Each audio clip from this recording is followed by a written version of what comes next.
Täällä ollaan DreamHack Bukarestissa. Mä oon tällä kerran haastelussa NBK Team VeryGamesista. Thank you, Nathan, for being up for interview. Let's start with DreamHack Bucharest. How did you travel here? We came by plane. That was pretty easy, no big deal. Nothing special. We just came to the hotel yesterday and everything is good. Okay. First impressions of Romania. What do you like? What do you think about the country? I've been there several times and I really appreciate the city. I mean, I wasn't around. I was mainly in Bucharest, but I had good times here, and I like the city, the people in it, so everything's fine. Okay. Let's move to tournament. You just won the Group C. Yep. Yeah, Group C over Team Refuse and Lemon Ducks, and you're now moving to playoffs, and you might face NIP on the first round because they finished second in the Group A. How did the games go? Anything surprising? Did anyone accept you? The only thing upsetting about our game was mainly the city side on this year against Lemon Dogs when we lost 11-4. Even though we managed to come back on the T side, that was kind of disappointing to lose that many rounds. Not saying that Lemon Dogs shouldn't have them, but we expect our game to be the highest, and there is obviously mistakes in what we did, and that's probably the only dark point in our group stage. Playing against Team Refuse we made a pretty good match. Nothing special. Everything was good. Okay. You've been doing quite lately in online and both offline. You have won the Mad Catz invitation at Gamescom and then the local event in France. I can't remember its name. Yeah, the Masters. Yeah, Masters. But you still haven't defeated NIP. And if you face them, do you have any secrets? Do you have any special tactics? Is it finally time to defeat them? I really hope that it's the time we do it, because we've been looking forward to that for a very long time now. We don't have secret things. The key against NIP is just doing less mistakes than them, which is extremely hard to do because they have very experienced players and they generally do no mistake. It's just going to be, if we face them, I guess it's going to be a very tense game. As always, on our side, we're going to give everything. We've been looking for DreamHack Bucharest and especially facing them since a very long time now, so we've been preparing quite a lot. And I think we have good chances this time to take them down. Okay. What about the top three of this tournament? Who do you think will make that top three? Well, obviously, if we don't face NIP in the quarterfinals, I think that it's going to be. I really think they're going to be in the top three. It's kind of obvious. Considering the other teams, it's kind of unlucky that CPH Wolves have been. That Fetish couldn't come on the land, so I would have rated them high, but without a leader, it's kind of hard. So I would say. I don't really know. I hope we're going to be in the top three, obviously. Yeah. So it would be NIP, our team, and I think Astana Dragons. Once they're going to get rolling, they're going to be very good. So they've been. They are kind of struggling against Navi, who are an excellent team as well. But I think once they're gonna have their marks, they're gonna be very good. Okay. Let's move from Bucharest to Counter-Strike in general. There's a lot of tournaments going on right now. Right Call, SLTV. I think EPS France is starting for you guys, and I think the ESCA season 15 is as well. Yeah. How do you have time to play everything? Are you considering dropping out of something just in order to be able to focus on something else, like you did last season?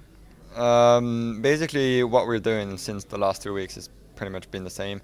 We're mainly only playing official games, like for official competitions, instead of pracking. Okay. So we kind of try some stuff in online games. That's why we had some struggles and some troubles on some games. And we're just. I don't know, it's very hard to fit a good schedule into it because you want to practice for some teams, so you want to hide some stuff, and then you have to face some good teams, otherwise you won't be qualified and stuff like that. So it's very hard to balance both. It's been kind of hard the last weeks, and it's going to be hard in the next weeks as well, but we're going to try to make the best out of it. Okay. There's been a lot of talking about Existence and his tactics, but I want to go into details. I don't want your comments right now. But do you follow Reddit and HLTV for comments, and do you follow the scene in general? We follow It's been very bad since the beginning. Like people were trash talking almost every time. But I think since few days, few weeks, people have realized that it's not about his skill or tactics or anything. I think comments are getting better day after day about him. Okay. Okay, that's very random and scary.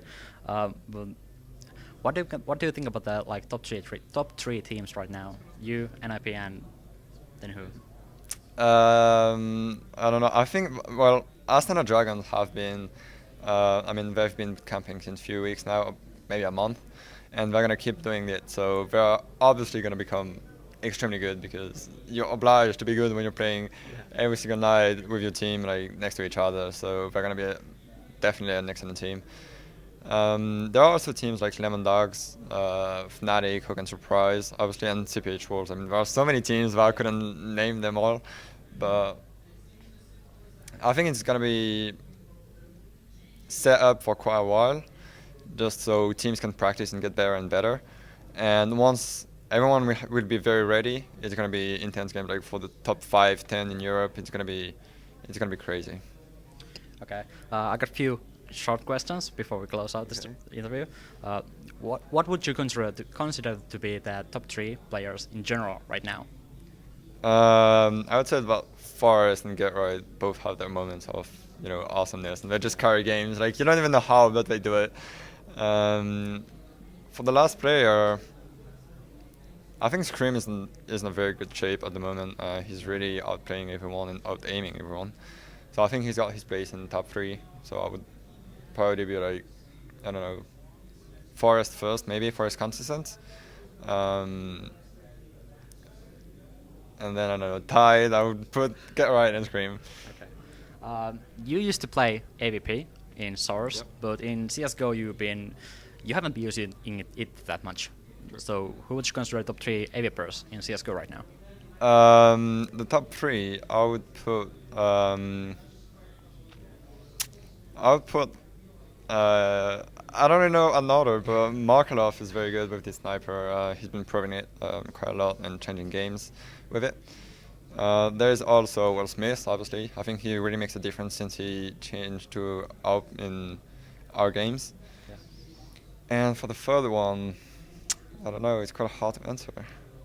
Probably the fastest sniper will probably be Kenny S, who just is faster than everyone else in the planet, I guess. And yeah, that would be my top 3, I guess. Okay. Well, I don't have anything else to ask you right now, so I'm just going to close that. Thank you for the interview, and best of luck for the quarterfinals. Do you have any final words? Well, thank you for the interview, obviously, and as always, thanks to our 2 sponsors, Razer and VeryGames, for everything they give us and all the support. And well, thanks everyone who's following us. It's always a good pleasure to have you behind our back, and we're very happy about that.